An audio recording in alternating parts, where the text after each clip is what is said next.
Hello बच्चों, let's see the question. दे the function F X is equal to cos inverse x plus cos inverse X by two plus root three minus three X square by two. Then we have to tell इनमें से कौन सी हमारी option है जो वो सही है।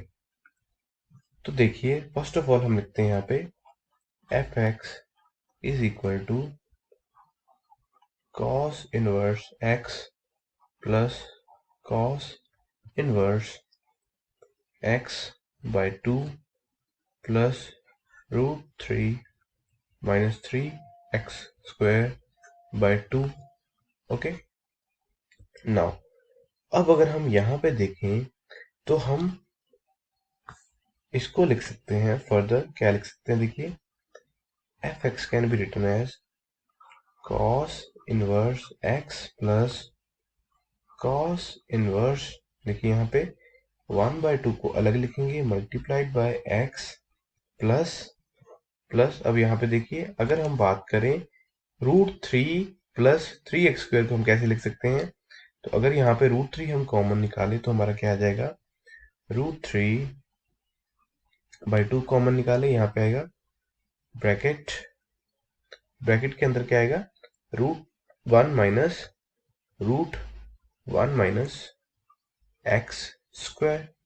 ठीक है, तो ये हमारा यहाँ पे आ गया। नाउ इसको अब हम फर्दर कैसे लिख सकते हैं, इसको हम लिख सकते हैं कॉस इनवर्स एक्स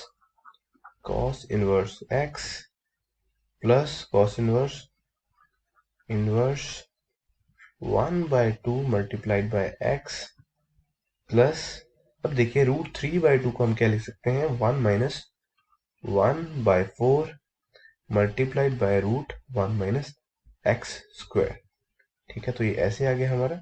ठीक है, तो इसको अब हम यहाँ पे जो यूज करेंगे प्रॉपर्टी, कौन सी प्रॉपर्टी यूज करेंगे, हमारे पास प्रॉपर्टी होती है cos inverse x minus cos inverse Y minus cos inverse Y is equal to, ये किसके इक्वल होता है, cos inverse of X Y minus root one minus X square root one minus Y square. तो अगर हम उसको यहाँ पे अप्लाई करें तो हमारे पास क्या वैल्यू आएगी, ये हमारे पास आएगा cos inverse x plus cos inverse x minus cos inverse one by to. तो ये हमारे पास क्या आ गई, एफ एक्स की वैल्यू आ चुकी है।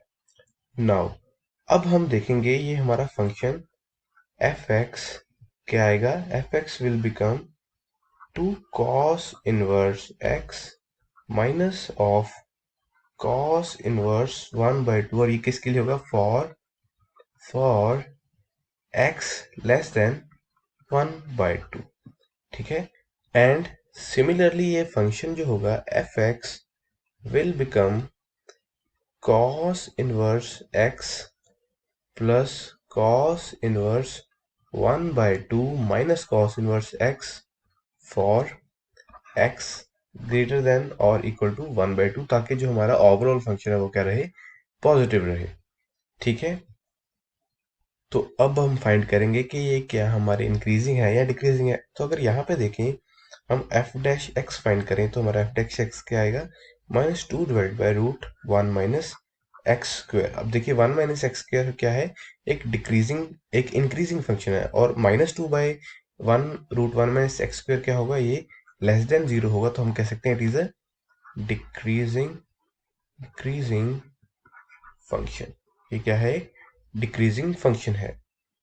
और ये डिफाइंड कहाँ से कहाँ है, ये है डिफाइंड, तो हमें पता है वैसे तो जो हमारा कॉस फंक्शन होता है वो कहाँ से होता है, defined from minus one two one, लेकिन यहाँ पे हमें जो गिवन है रेंज वो है माइनस वन टू कहाँ तक है, डोमेन जो गिवन है that is minus one two one by to. तो एक्स हमारा कुछ यहाँ पे आएगा कुछ इस तरह से, तो यहाँ पे जो हमारा फंक्शन होगा वो क्या होगा, डिक्रीजिंग फंक्शन हो जाएगा।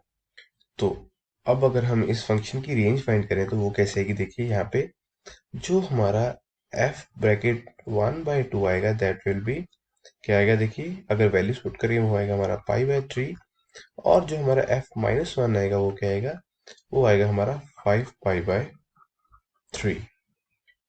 तो यहां से हम कह सकते हैं जो हमारी रेंज होगी फंक्शन की वो क्या होगी, π/3 टू 5π/3। तो हमारी ऑप्शन ए तो गलत है, लेकिन ऑप्शन बी क्या है, ठीक है। और आगे देखते हैं। और ऑप्शन सी देखिए, ऑप्शन सी है F X is 1 1 for -1 to 1/2। तो हमने देखा कि -1 टू 1/2 में हमारा फंक्शन क्या है, एक डिक्रीजिंग फंक्शन है। तो ये बिल्कुल सही है कि ये हमारा क्या है, 1 1 फंक्शन है, कि उसमें हर एक वैल्यू है जो वो डिफरेंट आएगी। अगर डी देखें तो एफ एक्स हमें गिवन है कि 1 1 है, 1/2 टू 1। लेकिन हम अगर यहाँ पे देखें तो ये जो हमने फाइंड किया, यहाँ पे जो हमारे से सॉल्व करने पे आ रहा है वो वैल्यू आ रही है कॉस इनवर्स 1/2, और ये होता है हमारा π/3। इसका मतलब ये क्या है, एक कांस्टेंट फंक्शन है।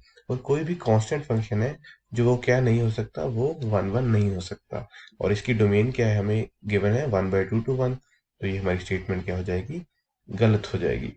सो I hope you understood it well. Best of luck.